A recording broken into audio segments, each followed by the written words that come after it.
नमस्कार, मेरा नाम अरुण जियाल है और आज हम बात करेंगे रूस के राष्ट्रपति पुतिन के नए खौफनाक प्लान की।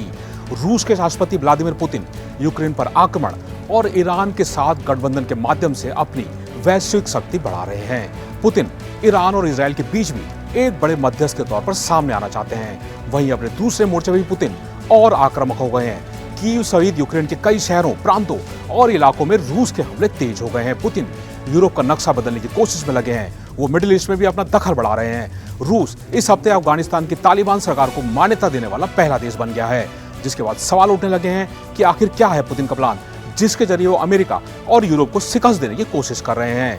ईरान इजराइल जंग में जो दो शख्स सबसे ताकतवर बनकर उभरे, उनमें से एक है ईरान के सुप्रीम नेता आयतुल्लाह खोमेनी और दूसरा शख्स ईरान से हजारों किलोमीटर दूर बैठा जो ये सब देख रहा था, वो थे रूस के राष्ट्रपति व्लादिमीर पुतिन, जिन्होंने मिडिल ईस्ट में हुए तनाव का इस्तेमाल अपना कद बढ़ाने के लिए किया है। पुतिन जो इजराइल हमास के बीच मध्यस्थता का ऑफर दे चुके हैं, ईरान और इजराइल के बीच भी एक बड़े मध्यस्थ के तौर पर सामने आना चाहते हैं।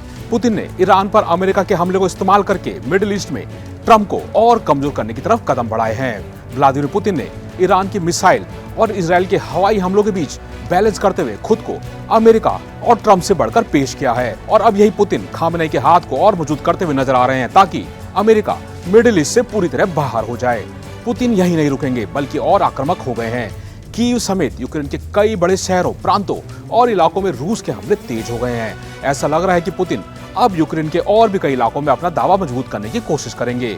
रूस ने लुहांस्क इलाके पर अपना कब्जा करने के बाद कहनी शुरू कर दी है। अगर रूस सच में लुहांस्क को पूरी तरह से अपने कब्जे में ले लेता है तो यूक्रेन से जंग शुरू होने के बाद से ये पहला ऐसा इलाका होगा जो पूरी तरह से पुतिन के कंट्रोल में आ जाएगा। इसके बाद पुतिन यूक्रेन जंग में न सिर्फ यूक्रेन बल्कि अमेरिका, यूरोप सहित पूरे नाटो को धीरे धीरे कमजोर करने में कामयाब हो जाएंगे। शुक्रवार को ट्रंप से 1 घंटे तक चली फोन कॉल में भी पुतिन ने यही कहा कि जब तक वो यूक्रेन में अपना मकसद पूरा नहीं कर लेते वो रुकेंगे नहीं। आखिर पुतिन ने ईरान के साथ किस नीति पर काम किया? पुतिन ने ईरान को अपनी तरफ खींचकर मिडिल ईस्ट में अपना दखल बढ़ा दिया है। असल में रूस और ईरान की दोस्ती पिछले 3 सालों में और गहरी हुई है। जब यूक्रेन जंग के वक्त रूस को हथियारों की जरूरत थी तो ईरान ने न सिर्फ पुतिन को शाही ड्रोन दिए बल्कि उन्हें बनाने की तकनीक भी दी।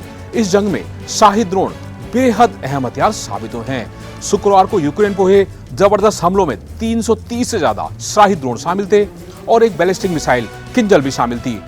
जब अमेरिका ने B-2 बॉम्बर से ईरान के परमाणु ठिकानों पर हमला किया तो पुतिन ने इसे बिना उकसावे की कार्रवाई कहा। युद्ध खत्म होते ही ईरान के विदेश मंत्री अब्बास अरागची मॉस्को में पुतिन से मिले। ये सब इस बात की तरह इशारा कर रहा था कि अमेरिका के खिलाफ ईरान और रूस अब एक साथ हैं। ईरान की मिसाइल तकनीक ने भी इजराइल युद्ध में पूरी दुनिया का ध्यान अपनी ओर खींचा है। पुतिन के लिए बेहद अहम हथियार हो सकते हैं, जबकि ईरान और रूस हथियार से लेकर तेल तक अमेरिका और उसके अरब साथियों के खिलाफ एकजुट मोर्चा बनाना चाहते हैं।